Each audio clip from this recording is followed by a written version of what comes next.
guys, check natin kung kumukulo na yung pinapakulaan natin kanina.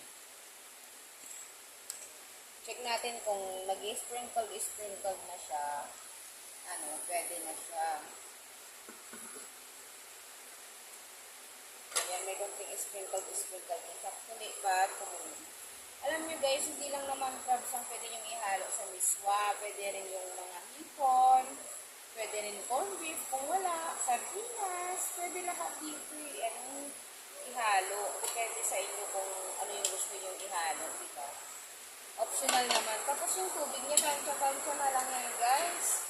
Kung saan yung kami kasi magic sarap na lang ilalagay. Kasi masyadong maalat pag-asita.